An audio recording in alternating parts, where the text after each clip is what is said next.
My name is Jamie Gage, and my business, if you want to call it that, is B5 Farm. It's a small family farm, very small actually, and we grow mostly tomatoes. B5 was my great-grandfather's cattle brand. They registered it in Travis County in Austin in 1872, and they ran dairies. My great-grandfather did, my great-great-grandfather, my great-grandfather, and my grandfather. My parents didn't have a dairy. There were no dairies really left at that point locally.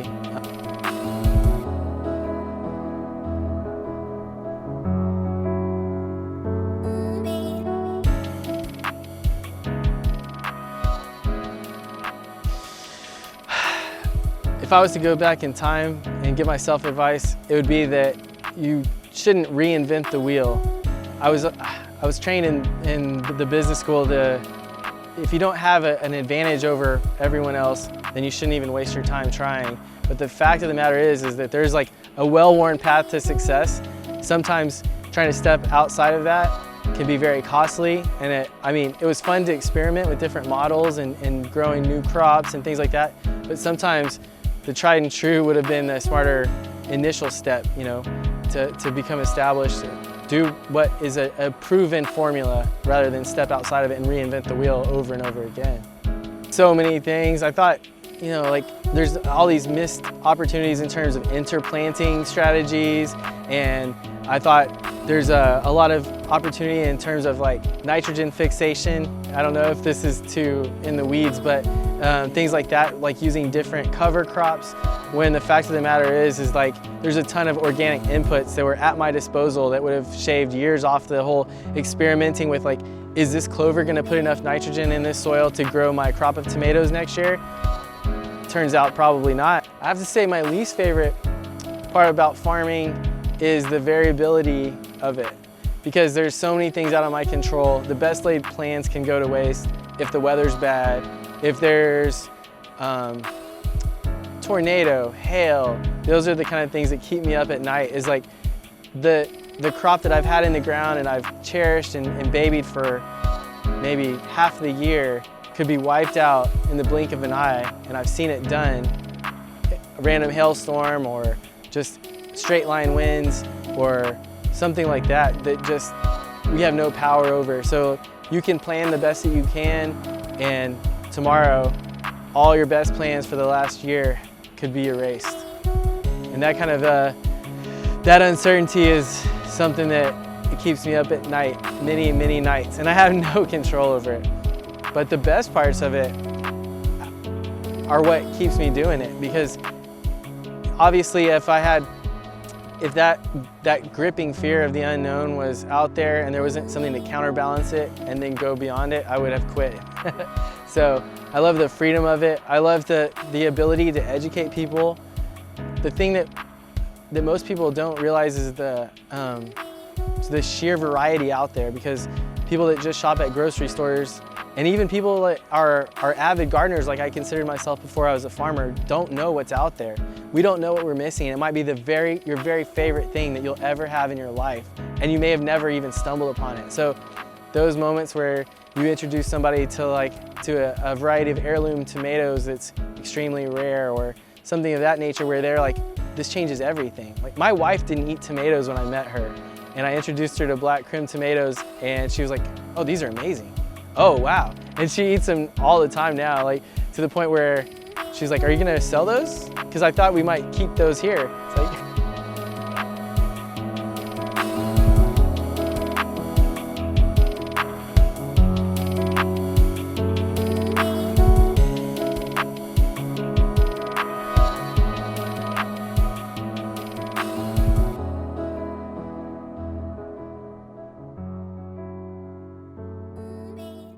yeah, I think the epidemic of resold food under false pretenses is a blight on the whole industry. I think it has the potential to really derail the local food movement for multiple reasons. One of them is, if we have no integrity, then our customers can't trust us, the people who are actually growing the food, to do it. And then they will lose basically anyone that has the good intention of supporting local food, they'll lose that when they start to feel that it's a farce. And if they look far enough into it, they'll realize that at least to some degree that it is a farce. If you start to feel that your money isn't supporting local food, that it's going to someone who is actually like more of a con artist, then the whole movement falls apart. And the movement is in an infancy stage, that it's still very delicate. And that's why I think it's important to have people patronize local markets and things of that nature that they trust. As a producer, it's my duty, if I have integrity, to stand up for what's right, to provide honestly to my customers, and to make sure that they're not being deceived by people at my market. I feel complicit if I don't stand up for it. Now in doing that, there's been a lot of backlash. People want plausible deniability. They want cheaper things than could be locally produced in some cases. But that's a short-sighted approach, because if we're to remove all the resellers, there's room enough for enough small producers, mom and pop shops to come in and take over that niche and thrive and grow, and at some point create efficiencies that can bring the prices down to these industrialized levels. I think it would be very difficult to solve a problem of basically deception without making someone feel betrayed. So I think when it comes to reselling, it's the responsibility of the market administrators to vet their sellers and make sure that they actually grow their things. And especially if they purport to do that, they really have to do it at that point. Damage that was done in the past in terms of deceiving the customers, I don't know that it's necessary to dwell on that. There's nothing we can do to fix that, but all we can do is going forward to really, to basically just hold to our values and demonstrate integrity by enforcing the rules that we all agreed to. I'd say the local food movement has reached a bit of I believe an intermediate plateau. I think it has a lot of potential. The fact that we're still shipping in produce from California, Florida, you name it, means that there's still room for local producers to rise to the occasion.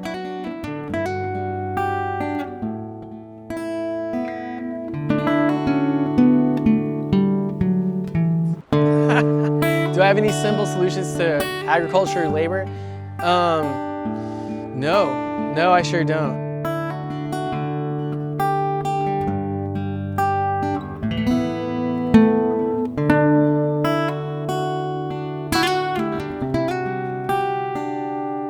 The complete solution would be just, I guess, complete automated planting, irrigating, cultivating, and harvesting machines, which I think will be here soon.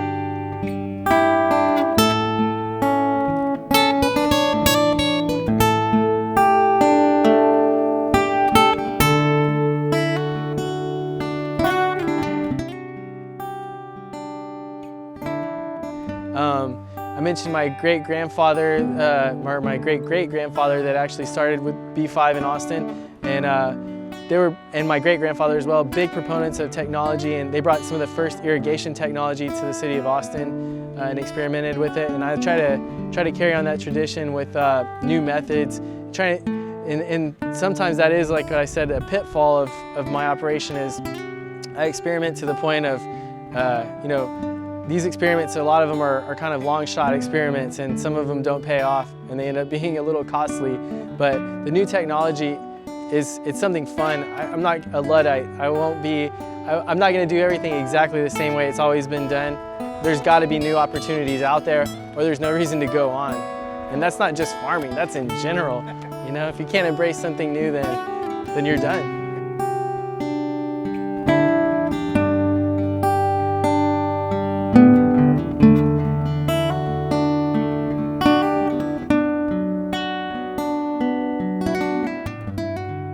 So in farming, weather is a huge problem. Insects and disease can be a huge problem that is unforeseen. And the other thing is market forces.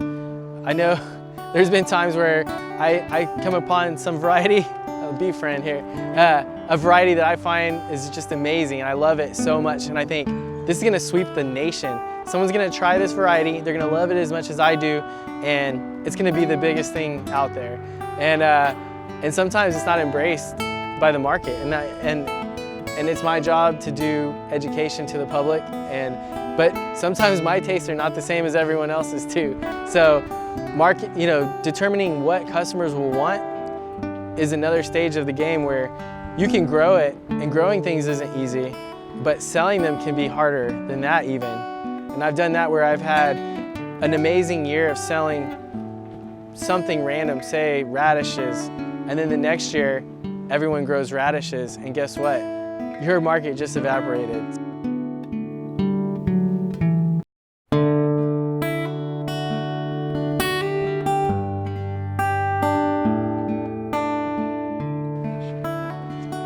Well, I've always been passionate about growing things. I never thought it was commercially viable to do it though.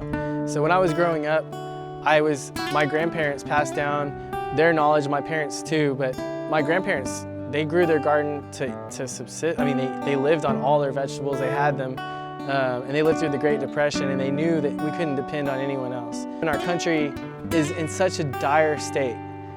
Like, the health of our very communities are at stake, so I can't think of anything more important than that. The long-term goal here isn't just to grow healthy food, it's to grow healthy food that is so delicious as to lure people back to eating in a healthier manner, because the state of public health in our country is really sad. In 10 years, I'd like to see myself in a greater, providing the education as a more focused goal. Right now we do it through like Farm Share Austin and people like that who come out on tours. And I like to, to help any farm. If any young farmer comes by, I offer them unlimited support. And I like to share the pitfalls that I've found to spare them that kind of heartache so that they can at least have a fighting chance. But I would like to see down the road that we provide more education to more people, particularly in learning to farm.